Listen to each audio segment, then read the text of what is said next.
Hello, yay, Dr. Toni coaches. So glad you are here. We made it. Day 6. Welcome to day 6 of the 6-day series. If you missed any of the first 5 steps, please backtrack. The links are below and go ahead and check out days 1 through 5 so you can join us here on the 6th day and you know kind of what I'm talking about, okay? Because all these pieces do fit together. We're talking here about the 6 practical steps to tame the busyness, boost energy levels, gain peace of mind, and reduce the mind clutter, plus the life clutter too, right? Okay, so we covered so far in the first 5 steps, we covered taking back control of your schedule so you can take back control of your life, slowing down for self care, believing that you belong, knowing and connecting with your why, and feeling the feels. And so today, I want to pull these pieces together for you. As many of you might have noticed, all these steps overlap. In one way or another, they overlap with each other. You can't gain the maximum benefits of taking back control of your schedule, for example, which we talked about in day 1, unless you're also slowing down for self-care, which we talked about in day 2. These 2 pieces help create the time and the space for you to explore a deeper knowing, connecting, and believing of yourself, that you innately belong, this sense of belonging that we talked about in day 3. And as you grow in these areas, your schedule is going to shift more, your relationships are going to shift, and you're going to notice that some of your motivators are out of alignment.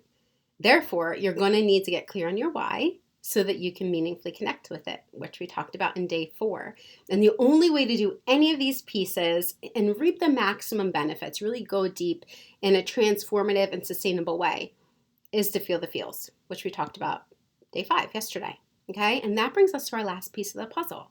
How in the world do we stay consistent with implementing these effectively and exploring these 5 pieces on an ongoing basis? Because life's going to continue to happen, time's going to keep passing, and responsibilities will still call for your attention. Active accountability is the answer. And that's our last one, day 6, active accountability. The American Society of Training and Development did a study which demonstrated that there is a 65 to 95% likelihood of accomplishing your goal when you have someone who is helping you to hold you accountable along the way, significantly more likely than if you try to go it alone. And so from what I have shared so far, you can probably deduce that the path to creating meaningful balance is a highly personalized one, and that requires commitment on your end.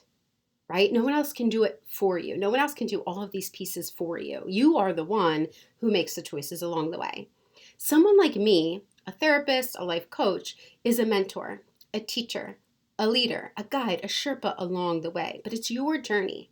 And everyone needs support along their journey sometimes. This is why active accountability, it matters. It's one thing to be held accountable via the use of an app or a schedule, but it's significantly more powerful to be held accountable by someone who is vested in your success and can individualize the experience the entire way through. Active accountability, it provides various forms of supporting you, not just one monotonous one, because we tend to ignore things that become monotonous, right?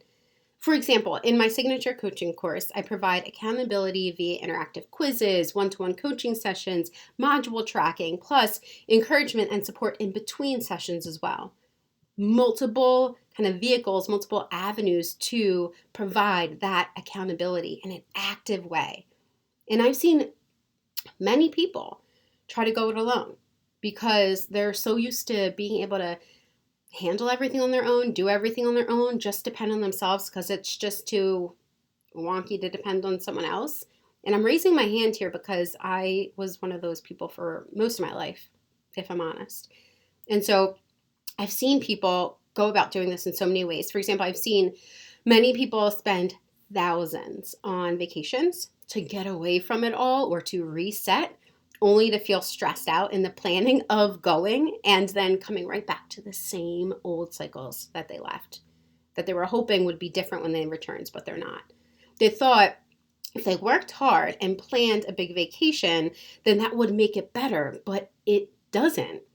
I've seen people invest in remodeling their homes or buying fancy new things like cars or dogs, computers, and so on, hoping that the new thing would bring enough novelty and enough joy to reduce the stress levels and mask the issues.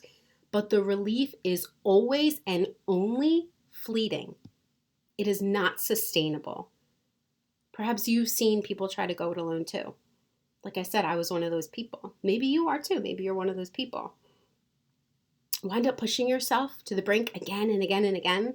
Typically what winds up happening is they end up feeling more frustrated and burn out in the end because the process they followed should work, but it didn't. What the heck, right? More frustration.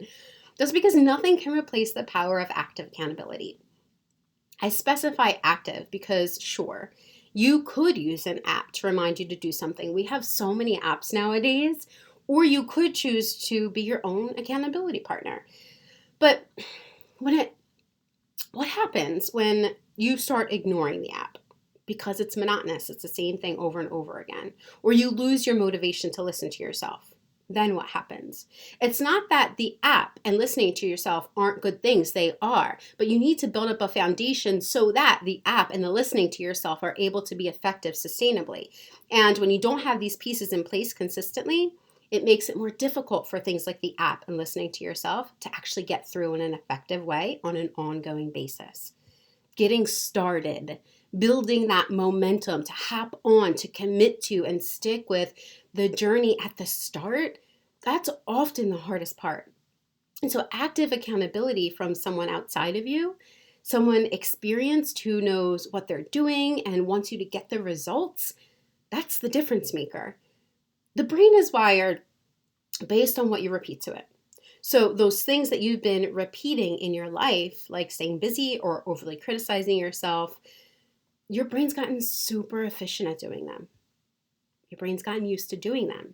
And so if you want to rewire your brain to be efficient at doing different things, then you have to stick with a new habit consistently. You have to stick with these 5 pieces that I've shared so far consistently, and accountability is what helps you to do that.